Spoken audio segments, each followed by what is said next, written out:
Tumsifu Yesu Kristu. Mpendwa mtoto mama yetu Bikira Maria, sisi wanautume wa Radio Maria tunakushukuru sana wewe kwa namna pekee kwa kusafiri nasi katika safari ya hamasa za Kapu la Mama mwaka 2025, mama wa matumaini.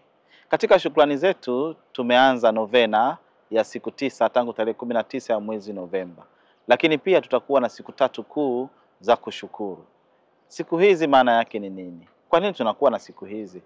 Kila mara tunapofanya jambo tunakushukuru, tunathamini nguvu na neema ya Mwenyezi Mungu, hasa sisi wana wa Maria kupitia kwa maombezi ya mama yetu Bikira Maria. Siku zetu 3 kuu za shukrani tangu tarehe 1 Disemba mpaka tarehe 3 Disemba tunaungana na ujumbe wa mama yetu Bikira Maria, Malkia wa Amani.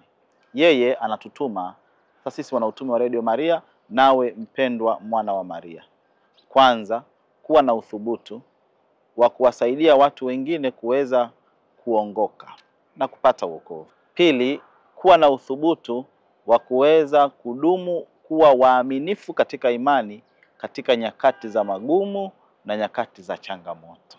Lakini tatu, mama yetu Bikira Maria anatualika mimi na wewe tuwe na uthubutu wa kufanya moyo wake safi uweze kushinda. Huu ni ujumbe aliyoutoa Fatima na anautoa tena Medjugorje. Moyo safi wa Maria unaweza kushinda kwa njia nyingi, lakini kuna njia kuu 2 za kipekee. Ya kwanza ni kusali kwa moyo, na ya pili ni kujisadaka, kutoa sadaka, kufanya majitoleo ya kipekee ili moyo safi wa mama yetu Bikira Maria uweze kushinda katika ulimwengu huu. Mpendwa mwana wa Maria, sisi wanautume wa Radio Maria tunakukaribisha katika kipindi hiki cha siku 3 kuu. Tunakuwa katika maudhui yafuatayo.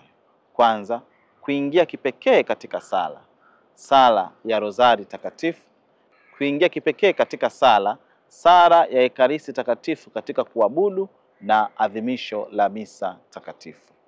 Lakini katika kipindi hicho pia tunaitikia mwaliko wa mama yetu Bikira Maria kwa kujikita katika kuchambua yale yahusuyo uongofu wa watu, kuanzia katika chemchemu ya maandiko matakatifu na kisha kujikita katika mafundisho ya kiroho hasa ya ibada za kimaria, tukimwegemea mama yetu Bikira Maria, mama wa matumaini, katika mwaka huu wa jubilei, mwaka wa matumaini.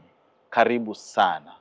Kwa namna pekee uungane nasi katika siku 3 hizo za kipekee, uchote neema na baraka katika moyo wa sala na kwenye kujisadaka kwa ajili ya kuenzi, kusaidia uongofu wa watu, kuwatia moyo waliopondeka moyo na kufanya moyo safi wa mama yetu Bikira Maria uweze kushinda.